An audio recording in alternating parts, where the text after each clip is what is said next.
The morning sky of Keranos 7th burned crimson as plasma fire erupted across the rocky plateau. What had begun as a routine joint operation between human colonial forces and the Valdrian Empire had devolved into a massacre in mere minutes. Corporal Dane Voss pressed himself against the twisted metal of a destroyed transport, his medic's kit clutched tight against his chest. Through the chaos of screaming engines and energy weapons, he watched the elegant form of Princess Zayla Kethmoran, directing her elite guard with fluid precision. Even in battle, she moved like poetry, her tall, lithe frame graceful despite the heavy combat armor, her silver hair streaming behind her like liquid mercury. The Valdrians were magnificent warriors, their natural agility and enhanced reflexes, making them deadly opponents. But today, that wasn't enough. The rebel ambush had been perfectly planned, turning their supposed intelligence advantage into a trap. "Fall back! All units fall back!" The order crackled through Dane's comm unit as another human transport exploded behind him. Major Harrison's voice carried the weight of defeat. "Extraction point Alpha in 15 minutes." Dane watched in horror as a concentrated barrage of pulse fire brought down Princess Zayla's position. The rocky outcropping collapsed in a shower of debris, crushing two of her guards instantly. Through the dust and smoke, he could see her dragging herself across the ground, her legs trailing uselessly behind her. Spinal injury, his medic training diagnosed automatically, possibly permanent. Her remaining guards fought desperately to reach her, but rebel forces pressed their advantage. One by one, the elite Valdrians fell. Princess Zayla lay exposed, vulnerable, 50 meters from Dane's position. "Voss, move your ass!" Sergeant Collins grabbed his shoulder. "Evac is leaving with or without us." Dane looked toward the extraction point where human forces were consolidating for retreat. Then he looked back at the princess, now completely alone, trying to drag herself toward cover with just her arms. Her proud face was twisted with pain and something else, humiliation. "Go," Dane told Collins, already moving. "Tell them I'm securing the wounded." "Are you insane? She's not our priority." But Dane was already running, keeping low as energy bolts sizzled past his head. He'd sworn an oath to preserve life regardless of species. Besides, leaving royalty to die would create a diplomatic nightmare that could destroy the fragile human-Valdrian alliance. He dove behind cover just as Princess Zayla noticed his approach. Her violet eyes, so different from human features yet somehow familiar in their intensity, widened with surprise and something that might have been hope. "Stay back, human," she commanded, though her voice lacked its usual authority. Blood trickled from a cut on her forehead, and her breathing was labored. "This is not your concern." "Can you feel your legs?" Dane asked, ignoring her order as he performed a quick visual assessment. "I said stay back." But even as she spoke, she winced, trying unsuccessfully to move her lower body. The sound of approaching engines meant rebel forces were advancing for cleanup operations. They had maybe 3 minutes before this position became untenable. "Princess, with respect, you have two choices," Dane said, shouldering his pack and checking his weapon. "You can maintain your pride and die here, or you can let me help you survive. But we need to decide now." Her jaw clenched, and for a moment, he thought she might actually choose death over accepting help from a human. The Valdrians were famously proud, their culture built around individual strength and self-sufficiency. Being carried like a child would violate everything she'd been raised to believe about honor. "I cannot," she began, then stopped as explosions drew closer. "Princess, I've studied Valdrian physiology. Your injury isn't necessarily permanent, but you'll need advanced medical treatment. Let me get you to safety, and you can court-martial me later if you want." Something in his tone, perhaps the gentle humor in the face of mortal danger, made her look at him differently. For just a moment, the imperial mask slipped, revealing the frightened woman beneath. "If you do this," she whispered, "if you see me broken, I will never forgive you." "Understood," Dane replied, then carefully lifted her onto his back. Despite her height, she was surprisingly light, her bones more delicate than human standard. "But right now, staying alive is more important than your dignity." As he began the long journey toward human territory, carrying the heir to an empire who would rather die than show weakness. Dane couldn't shake the feeling that this decision would change everything. The extraction point was 45 miles, through hostile territory, and he'd just made himself responsible for the most important person in known space. Behind them, the sounds of battle faded.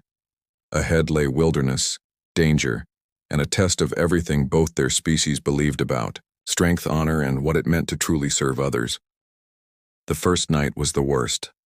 Dane had found shelter in a shallow cave carved into the canyon wall, far enough from the battle site to avoid immediate pursuit, but close enough that the smoke still stained the horizon. Princess Zayla had maintained rigid silence during the 6-hour trek, her body tense against his back despite what had to be excruciating pain. Now, as he carefully lowered her onto his bedroll, she finally spoke. "This is intolerable." Her voice carried all the authority of someone accustomed to command, even while lying helpless on alien ground. "You will contact your forces immediately and arrange proper transport." Dane checked his comm unit for the dozenth time, showing her the static-filled display. "Communication array was destroyed in the ambush. We're on our own until we reach forward base Delta. Then you will construct a stretcher and—" "Princess." He knelt beside her, meeting those violet eyes that seemed to burn with frustrated pride. "A stretcher would slow us down and make us visible to any reconnaissance drones. I can carry you, or we can wait here for the rebels to find us. Those are our options." She turned away, staring at the cave wall rather than acknowledge the truth. In the dim light, Dane could see her jaw trembling, not from cold but from the effort of maintaining composure. He began unpacking his meager supplies: 2 days' rations, basic medical kit, water purification tablets. Enough to keep them alive. Barely. The real challenge would be the weather. Carano 7's violent storms were legendary and the season was just beginning. "Your legs," he said quietly. "Any sensation at all? Do not presume to examine me. I'm a medic. It's what I do. You are human." She spat the word like a curse. "Your kind knows nothing of Valdrian physiology." That stung, but Dane kept his voice level. "I know enough. Completed xenobiology coursework at the academy. Your spinal structure is similar to ours, just more flexible. The good news is that Valdrian neural tissue has better regenerative properties than human." Despite herself, she glanced at him. "Meaning?" "Meaning there's hope. But only if we get you proper treatment." As if summoned by their conversation, the first rumble of thunder echoed through the canyon. Within minutes, rain began falling in, sheets turning the dusty ground to treacherous mud. Dane moved to the cave mouth, watching for any signs of pursuit while water cascaded down the rock face. "The storm will cover our tracks," he said. "But it'll also make travel dangerous tomorrow." Behind him, he heard a soft sound barely audible over the rain. When he turned, Princess Zayla was crying, tears streaming silently down her face as she stared at her unmoving legs. "In my culture," she whispered, "a warrior who cannot stand is already dead." Dane felt something twist in his chest.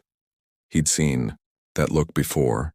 In the eyes of soldiers who'd lost limbs, their sense of identity shattered along with their bodies. But this was worse. This was a woman raised to embody perfection, discovering her own mortality. "Your culture is wrong," he said simply. Her head snapped toward him, violet eyes blazing. "How dare you? Your culture is wrong about a lot of things." He moved closer, ignoring her flinch. "Strength isn't about never needing help. It's about what you do when everything falls apart." Easy words from someone who's never. "My sister was born with muscular dystrophy." The words came out harder than he'd intended. "Spent her whole life in a wheelchair. Died when she was 16. He met her gaze steadily. "She was the strongest person I ever knew, not despite her condition, but because she never let it define her worth."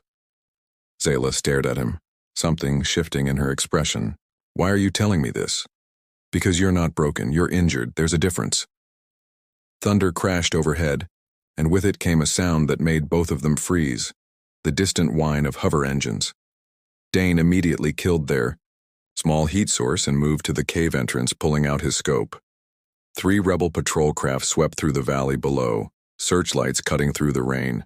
They were methodical, checking every possible hiding spot. It would only be a matter of time before they worked their way up to the canyon.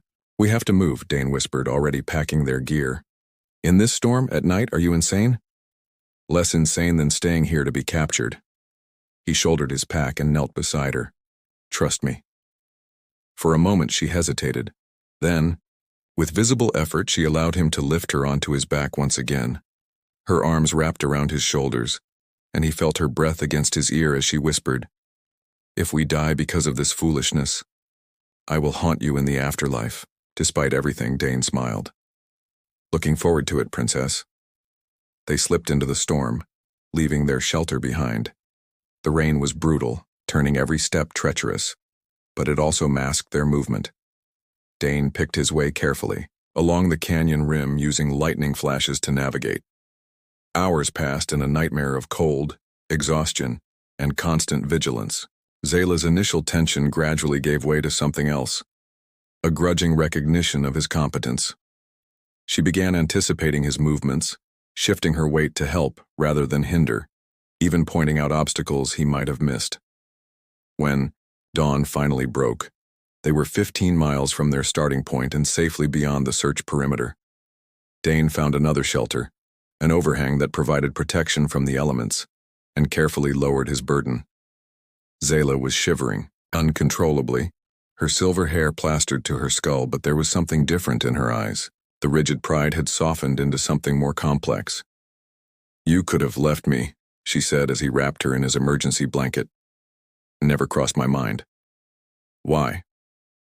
The question seemed to surprise her as much as him. "Your people have no obligation to mine. Our alliance is political convenience, nothing more." Dane settled beside her, sharing the blanket's warmth. "Maybe that's how it started. But some things matter more than politics." She studied his face in the pale morning light, and for the first time since he'd found her, Princess Zayla smiled, small and uncertain but genuine. "You are not what I expected from a human." "What did you expect?" "Crude, selfish, short-sighted." She paused. "My advisors say your species lacks honor." "And what do you say?" Her smile widened slightly. "I say my advisors have never been carried 40 miles through hostile territory by a human who had every reason to abandon them." Something passed between them in that moment, a bridge built from shared hardship and mutual respect. The journey was far from over, but for the first time Princess Zayla looked at Dane not as a necessary evil, but as someone worthy of trust. Outside their shelter, the storm raged on, but inside, something warmer than mere survival had begun to grow. Day 5 brought fever. Dane felt it first in the way Zayla's body burned against his back as he carried her through the morning mist. By midday, she was delirious, muttering in rapid Valdrian that his translator couldn't fully parse. The few words he caught made his chest tighten with worry. Broken, worthless, disgrace. He found shelter in the ruins of an abandoned mining station, its metal walls offering protection from both the elements and potential surveillance. As he lowered Zayla onto an improvised bed of salvaged materials, her skin felt like fire beneath his hands. "Princess? Zayla?" He checked her pupils, dilated and unfocused. Infection had set in, likely from the initial spinal trauma, or one of the dozen cuts and scrapes she'd accumulated during their journey. Her eyes fluttered open, but she wasn't seeing him. "Father, I can explain," she whispered, her voice small and terrified. "I tried to fight. I tried to stand." Dane's hands moved automatically, checking her pulse and temperature while his mind raced through his limited medical supplies. Antibiotics were nearly gone, used on his own minor injuries. He had painkillers, antiseptic, but nothing strong enough to combat what looked like a serious systemic infection. "The mines," he muttered, remembering something from his mission briefing. This facility had been abandoned when ore deposits ran dry, but the automated medical bay might still function. It was a desperate gamble, but Zayla's breathing was becoming increasingly labored. He found the medical station 3 levels down, its emergency power still functioning after years of abandonment. The diagnostic scanner was primitive compared to human military equipment, but it would have to do. As he activated the system, Zayla's fevered rambling continued. Not worthy. Broken wings. Mother always said I was too proud. Her head thrashed back and forth. Can't even protect my own guards. Failed them all. Dane's hand stilled on the medical controls. In her delirium, all of Princess Zayla's carefully constructed armor had fallen away, revealing the terrified woman beneath. She wasn't just afraid of being weak. She was convinced she deserved to be. The scanner hummed to life, confirming his diagnosis. Severe infection, likely bacterial. The medical bay's fabricator could synthesize the necessary antibiotics, but it would take 6 hours. 6 hours during which she could slip into septic shock. He gathered cooling packs and began the process of bringing her temperature down, all while monitoring her vital signs. As night fell, her fever broke temporarily, and she surfaced from delirium like a drowning woman gasping for air. "Dane?" Her voice was barely a whisper. "I'm here." He was immediately at her side, checking her pulse. "How do you feel?" "Like I've been trampled by a herd of thorn beasts." She tried to sit up and immediately regretted it. "Where are we?" "Old mining station. You've been sick." He helped her take small sips of water. "The medical bay is synthesizing antibiotics, but it'll be a few more hours." She nodded weakly, then her gaze found his face in the dim emergency lighting. "You stayed. Again." "Of course, I stayed. Even though I'm—" She gestured helplessly at her legs. "Like this?" The raw vulnerability in her voice made something break inside Dane's chest. Without thinking, he reached out and brushed a strand of silver hair from her forehead. "Especially because you're like this." Their eyes met and held. In the confined space of the medical bay, with danger lurking beyond the walls and her life hanging in the balance, the careful distance they'd maintained suddenly felt impossible to bridge. "In my fever dreams," she whispered, "I saw my mother. She told me that weakness is a choice, that a true Valdrian would rather die than be carried by another." "What do you think?"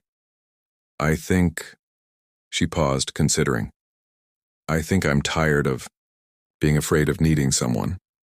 The admission hung between them like a confession. Dane found himself leaning closer, drawn by something deeper than mere attraction. This woman who commanded fleets and negotiated treaties was trusting him not just with her life, but with her deepest fears. "I need to tell you something," he said quietly, "about why I became a medic." Her violet eyes encouraged him to continue.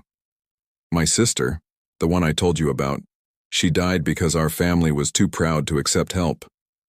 Dad insisted we could handle her care ourselves, that accepting charity would diminish us somehow." His voice caught. "By the time we swallowed our pride and sought proper treatment, it was too late." Zayla's hand found his, her fingers surprisingly strong despite her condition. "Is that why you refused to leave me?" "Part of it." He turned his hand palm up, their fingers interlacing. "But mostly because leaving you would leave me broken in ways I'd never recover from." The words surprised them both. In the space between one heartbeat and the next, something fundamental shifted in their relationship. Princess and soldier, alien and human, captor and rescuer. All of it fell away, leaving just two people who had found something precious in the midst of impossible circumstances. "This is madness," she whispered, but her grip on his hand tightened. "Probably. My people will never accept it. A princess with a human. We don't have to think about that now. And you? What will your people say?" Dane smiled, the expression soft in the emergency lighting. "They'll say I found something worth fighting for." She pulled him closer then, her hand sliding up to cup his cheek. When their lips met, it was gentle, tentative. A question and answer all at once.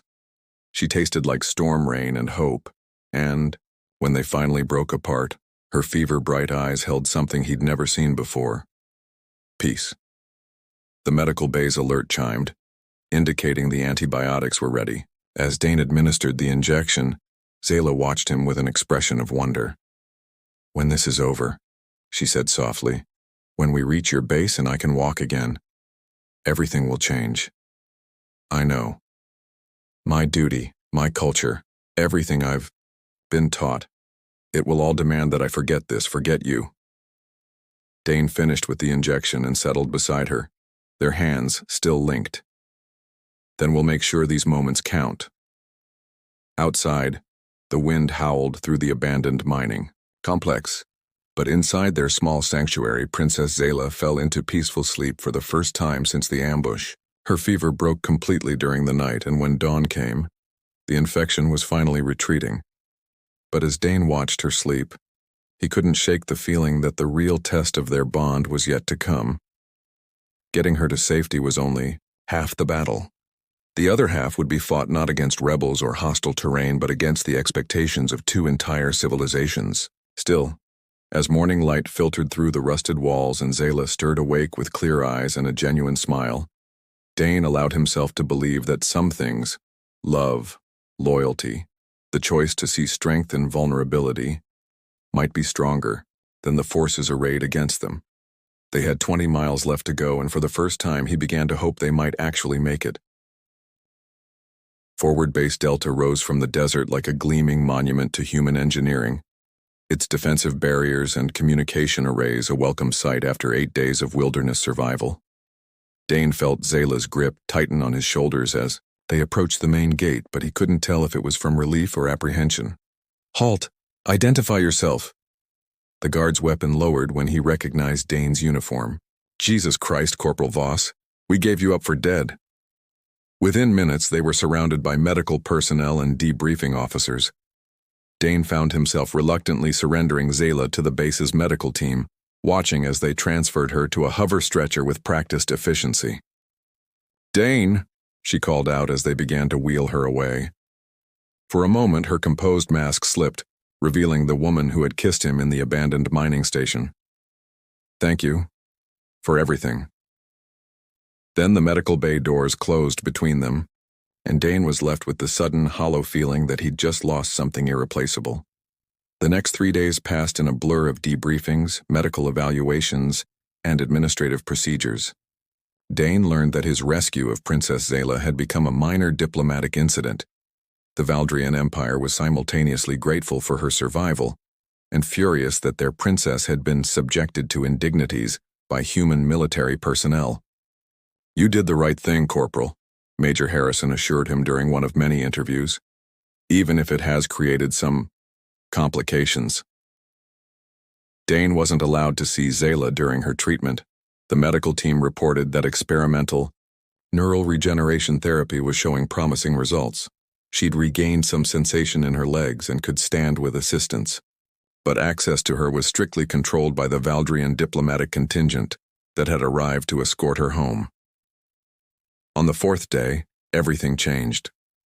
The ceremony was held in Base Delta's main assembly hall, hastily decorated with both human and Valdrian flags.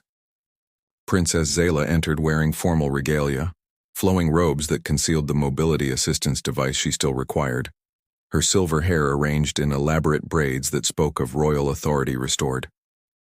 She looked magnificent. She also looked like a stranger. Dane stood at attention with the other personnel being honored, his dress uniform feeling stiff and foreign after days in combat gear. He'd hoped for a moment of eye contact, some sign that the woman who had trusted him with her deepest fears was still there beneath the ceremonial armor. Instead, when her violet gaze found his, it was cold as vacuum. "Today we celebrate the successful completion of a joint military operation," Princess Zayla announced, her voice carrying the authority of absolute power. "We also address certain irregularities that occurred during the mission." Dane's blood turned to ice. Around him, he could sense the confusion of his fellow soldiers, the sudden tension in the air. "Corporal Dane Voss," she continued, "step forward." He moved as if in a dream, his feet carrying him toward the dais where she stood surrounded by her retinue.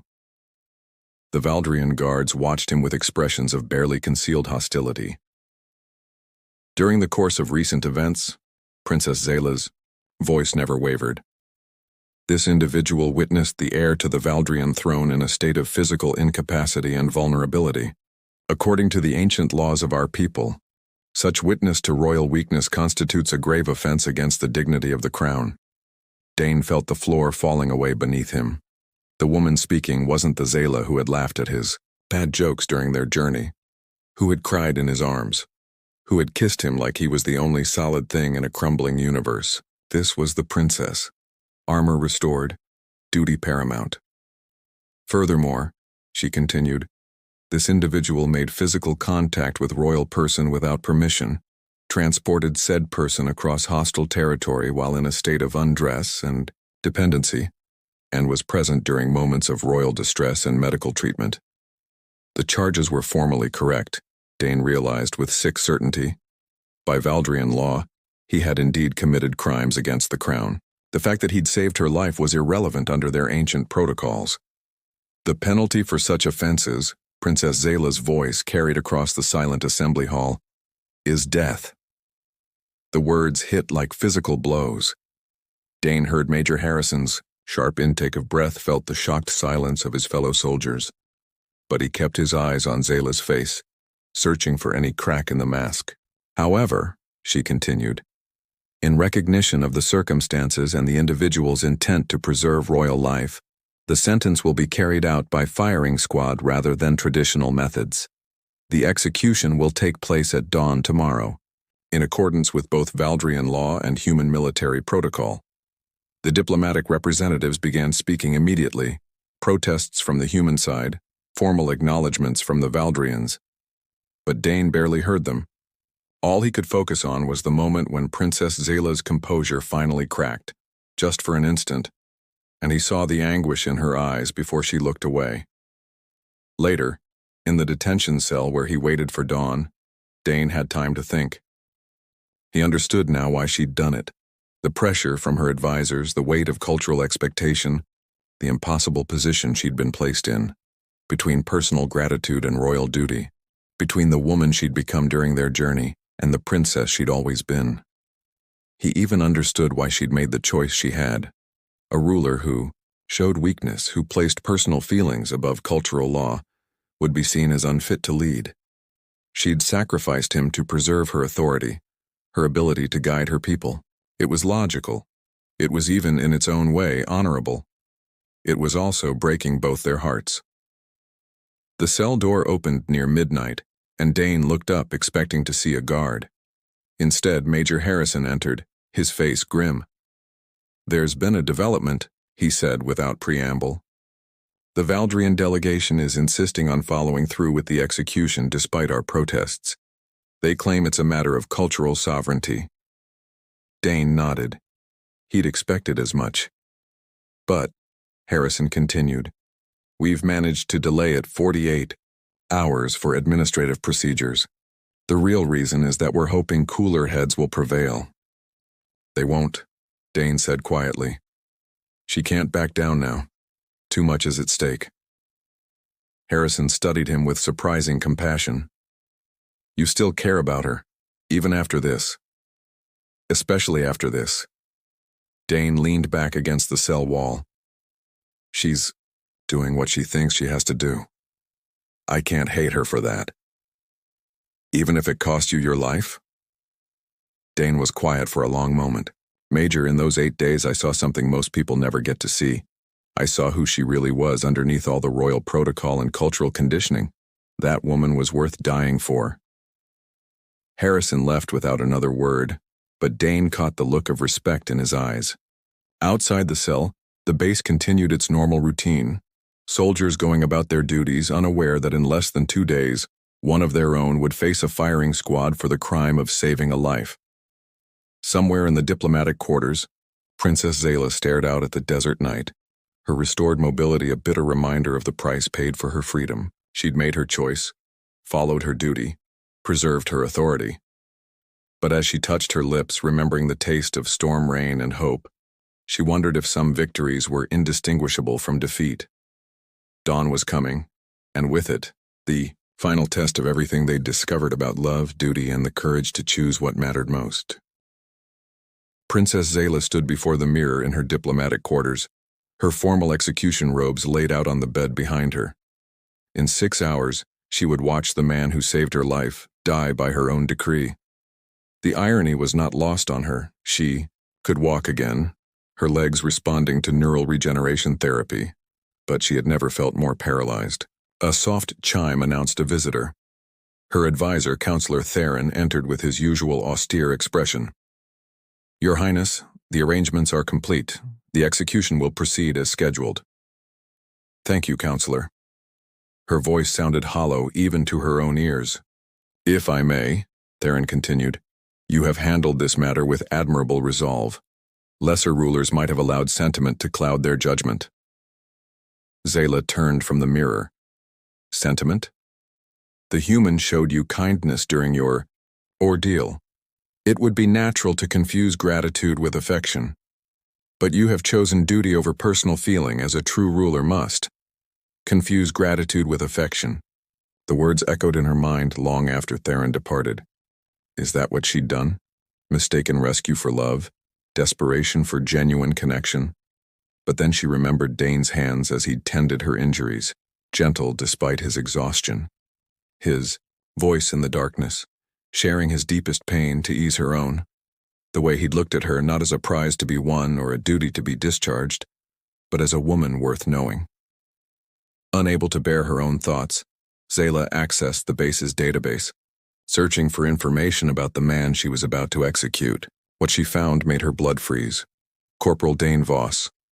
3 tours of combat duty. 17 commendations for valor. 23 lives saved under fire, including rescue of civilian family from collapsed building on Proxima Station. Younger. Sister deceased, Catherine Voss, age 16, muscular dystrophy. Parents deceased, transport accident while seeking experimental treatment. The file painted a picture of a man who had dedicated his life to saving others, who had lost everyone he loved and channeled that grief into service. A man who had disobeyed orders not for glory or personal gain, but because he couldn't bear to let another person die alone. The final entry made her hands tremble. Corporal Voss has consistently demonstrated exceptional moral courage and commitment to preserving life regardless of species, rank, or political affiliation. His actions during the Keranos 7 incident represent the highest ideals of both military service and basic human decency. Zayla sank into a chair, the weight of her decision crushing down on her. She had been so focused on preserving her authority, on proving she wasn't weakened by her ordeal, that she'd forgotten the most fundamental truth of leadership. Power without compassion was just tyranny dressed in royal robes. What would my people think, she wondered, if they knew their princess executed a man for the crime of showing mercy? 3 hours until dawn. 3 hours to find the courage she'd shown as a wounded woman, but lost as a restored princess. The execution ground was a formal affair. Human military personnel standing at attention, Valdrian diplomatic observers maintaining stoic dignity, and Dane himself, walking steadily toward the execution post without restraints or blindfold. He had requested to face his fate with eyes open. Major Harrison made one final appeal. "Princess Zayla, I implore you to reconsider. This man saved your life." "The law is clear," she replied, but her voice lacked conviction. Dane was positioned against the execution post, the firing squad taking their places. In the growing dawn light, his face was calm, almost peaceful. When his eyes found hers across the ceremonial ground, he smiled, not bitter or accusatory, but with the same gentle warmth he'd shown throughout their impossible journey. "Princess," he called out, his voice carrying clearly in the still air, "I want you to know, I don't regret a single step. You were worth carrying." The words hit her like a physical blow. Around her she could sense the discomfort of both human and Valdrian observers, the growing recognition that something was terribly wrong with this entire proceeding. "Firing squad, prepare to stop." The word tore from Zayla's throat before she could stop it. Every eye turned to her as she stepped forward, her formal robes rustling in the morning breeze. I invoke the right of royal reconsideration, she announced using an ancient legal provision that allowed rulers to revisit judgments made in haste or under duress. Counselor Theron's face went pale. Your Highness, this is most irregular. Irregular? Zayla's voice grew stronger with each word. What's irregular is executing a man for saving a life. What's irregular is calling compassion a crime. Shibadeo walked toward the execution ground, her steps steady despite the tremor in her hands. I have reviewed the complete record of Corporal Voss's service. This man has dedicated his career to preserving life, human, Valdrian, and others. He has shown more honor in 8 days than many show in a lifetime. The firing squad lowered, their weapons uncertainly, looking between their officers and the Valdrian princess who seemed to be dismantling her own decree. Your Highness, Theron hissed. Consider what you're doing. To reverse this decision publicly will show that a true ruler puts justice above pride, Zayla finished. She had reached Dane now, close enough to see the surprise and hope warring in his eyes. I was wrong, she said, her voice carrying across the assembly ground. Not about the law is what it is, but about what strength means, about what leadership requires. She turned to address both human and Valdrian observers. For too long, my people have believed that needing help diminishes us, that accepting assistance makes us weak. But I have learned something in the crucible of survival. True strength isn't about never falling down. It's about having the courage to let someone help you stand. Her hands found Dane's, ignoring the gasps of shock from her diplomatic retinue. This man carried me 45 miles through hostile territory. He tended my wounds, shared his food, protected me with his life, and yes, he saw me broken and vulnerable. But do you know what else he saw? She paused, meeting the eyes of every observer. He saw someone worth saving, not because I was royal, not because I was important, but because I was a living being in need of help, and he acted on that recognition without hesitation, without expectation of reward, without thought for his own safety. Counselor Theron stepped forward desperately. Your Highness, This display, Zayla interrupted, is what leadership looks like when it chooses courage over convention. She released Dane's hands and walked back toward the ceremonial platform. By the authority vested in me as heir to the Valdrian throne, I hereby commute Corporal Voss's sentence and instead confer upon him the Order of the Silver Wing, our highest honor for service to the crown. The silence was deafening. Then, slowly, Major Harrison began to clap. The sound was picked up by other human personnel, then by some of the younger Valdrian guards who had heard stories of their princess's rescue. Dane was released from his restraints, looking dazed by the rapid reversal of his fate.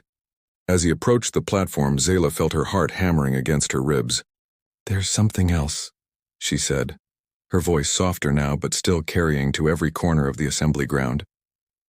During our journey, Corporal Voss showed me what it means to serve others without expectation of reward. He taught me that vulnerability isn't weakness. It's the foundation of all real strength. She looked directly at him, no longer caring who might disapprove. He also showed me what love looks like when it's not constrained by politics or protocol or fear. Gasps and murmurs rippled through the crowd. Counselor Theron looked like he might faint. I cannot command the hearts of two different species, Zayla continued. I cannot promise that our peoples will immediately embrace what we've discovered. But I can promise this. I will spend the rest of my life working to build bridges between our worlds to create a future where strength is measured not by what we can do alone, but by what we can accomplish together. She stepped down from the platform and stood before Dane, her royal authority set aside in favor of something more fundamental. I'm still a princess, she said quietly, for his ears alone. I still have duties, obligations, a throne to inherit. But if you'll have me, not as a ruler or a symbol, but as a woman who learned to see the world through your eyes, then maybe we can figure out how to build something new. Dane's smile was radiant as sunrise. Your Highness, he said formally, then dropped his voice to a whisper. Zayla, I'd be honored to help you carry whatever burdens you face. When they kissed, It was witnessed by two species who had just seen their rigid assumptions about strength and weakness, duty and love, pride and vulnerability challenged by two people brave enough to choose each other over expectation. The road ahead would not be easy. There would be political consequences, cultural resistance, and 1,000 obstacles to overcome.